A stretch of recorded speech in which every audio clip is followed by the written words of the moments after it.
शुरू करेंगे। AIMIM chief Asaduddin Owaisi ने सोशल मीडिया प्लेटफॉर्म एक्स पर पोस्ट किया है। सीज फायर पर ओवैसी ने केंद्र सरकार से कुछ सवाल पूछे हैं। सीज फायर सीमा क्षेत्रों के लोगों को राहत देगा क्या, ये कहा है। साथ ही विदेशी देश के राष्ट्रपति ने घोषणा क्यों की। ओवैसी ने यह भी कहा, हम तीसरे स्थान पर बातचीत को क्यों तैयार है।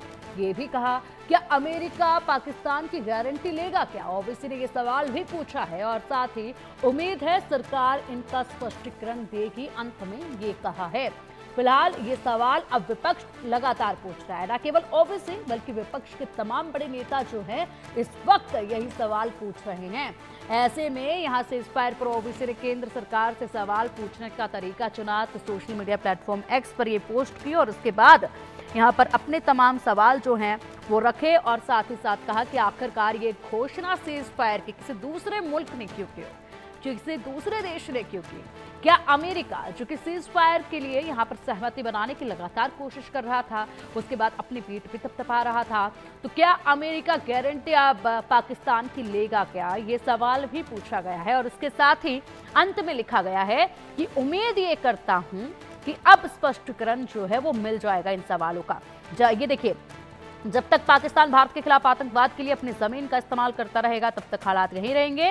और इसी के साथ आशा करता हूं कि ऐसे सीज फायर सीमा क्षेत्रों में रहने वाले लोगों को कुछ राहत देगी, ये कहा है। का बेहद लंबा चौड़ा ये नोट जो है वो ओवैसी की तरफ से पोस्ट किया गया है और सवाल पूछे गए हैं। अब देखिए, धोखेबाज पाकिस्तान 19 फरवरी 1999 की याद दिलाते हैं हम। क्या हुआ था यहाँ पर।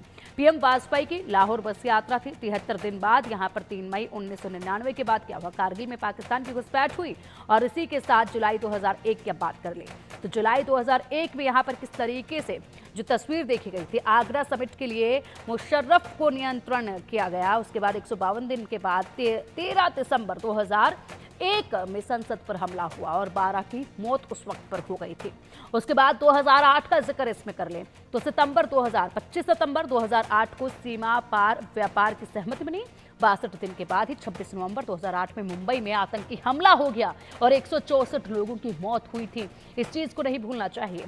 10 जुलाई 2015 में रूस में मोदी और शरीफ के बीच में बातचीत पे राजी हुए। ये 17 दिन के बाद 27 जुलाई 2015 को गुरदासपुर में आतंकी हमला कर दिया गया। यहाँ पर एक बार फिर पीठ पे खंजर घोंपा गया। उसके बाद 25 दिसंबर 2015 की बात कर ले हम तो यहाँ पर अचानक लाहौर पहुंचे पीएम मोदी। 6 दिन के बाद 1 जनवरी 2016 में पठानकोट में आतंकी हमला कर दिया गया। उसके बाद बात आती है 2018 की। 18